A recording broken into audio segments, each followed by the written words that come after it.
Got it. So, there's this unitive kind of aspect, I think, with Christianity too, where, or kind of an impression that comes out of looking inward at Christianity, thinking like, well, people should, they say they believe the same thing, but in theory, there's a lot of differences even within Christianity, and we get this idea of factionism is a word that I've seen thrown out. So, how do you tackle this internal, and I'm going to use the word apparent factionism that exists within Christianity as a whole, and in Catholic Christianity, it seems like there's some of that as well, apparently. Yeah, I think that there's. It's interesting that you're saying apparent factionalism. I think that there's some factionalism out there. First of all, Christianity, if you look at it, you can't help but to see that it's fractured. Yeah. For instance, like you have Catholicism and you have Protestantism. Mm-hmm.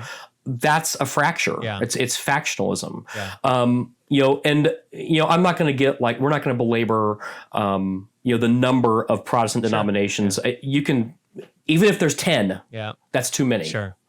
Protestantism, there's tens or hundreds or thousands of fractures. There's a bunch, whatever there are. And what they'll say is, well, we believe in the core beliefs. Yeah. And part of the problem is like, well, what are those core beliefs? Like, where do you find those core beliefs? And when you really sit down and talk with them, if you had a conversation with 5 Protestants from 5 different faith backgrounds about the necessity of baptism, you're going to get 5 different answers. Mm-hmm. And so they don't believe in the core beliefs. They don't even at all. But, like I said, go to the Bible. Like, where is this core list of beliefs? Yeah. Protestantism is fractured big time. But then, this is the thing that you and I kind of hashed out a little bit beforehand, but is the fractionalism in Catholicism. Sure. I don't mean to pick on this group, but I do think that there's some things happening right now which just makes it look less unified than we actually are. You have Catholics, and then you have this group. I don't even really like this phrase, but this is just what they call themselves, is the rad trads. Yeah, the radical traditionalists, I guess. The rad trads. Yeah.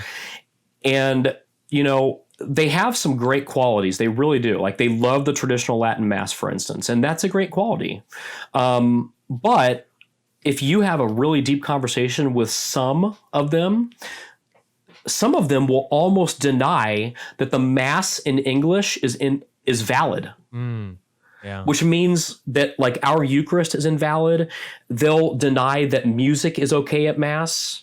And, I look at that and I say, what do you mean music's not okay with Mass? And, one of the great things about Catholicism is that it's universal. Like, that's the definition of the word Catholic. It's universal. It appeals to the masses in different ways across the world. And, when you come into this issue, for instance, of take the issue of like music in Mass as an example. Yeah. One of my favorite examples about this has to do with St. Augustine. And so this is, St. Augustine's a church father. He lived, 15, 16, 1700 years ago, like a long time ago. Yeah. Infancy of the church father. He wrote a book called Confessions. And here's something that he said, which I think was really interesting. He said about the music in the Mass, he said, "I realize that when they are sung, these sacred words stir my mind to greater fervor and kindle in me a more ardent form of piety than they would if they were not sung." And so he's even saying that the music in the Mass is something that he needs. And then he actually, like, if you were to go on and continue reading that passage, he'll talk about people who would say, well, the music doesn't belong in the Mass. But he goes and says, yes, they do have a point here too, and I'm inclined to agree with that custom, but he is also saying that the music helps him to elevate his worship, to elevate his faith so that he can grow closer to God. Wow.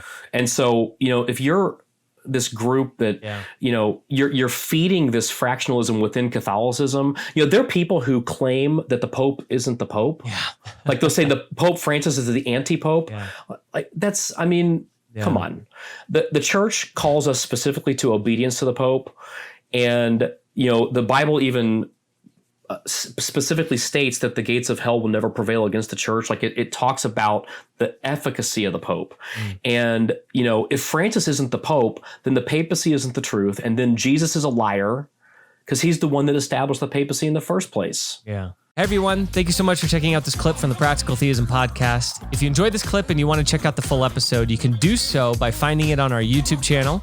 Definitely consider subscribing and ringing that little bell so you can continue to get updates, notifications when we release new episodes and new clips just like this one. I hope to see you soon.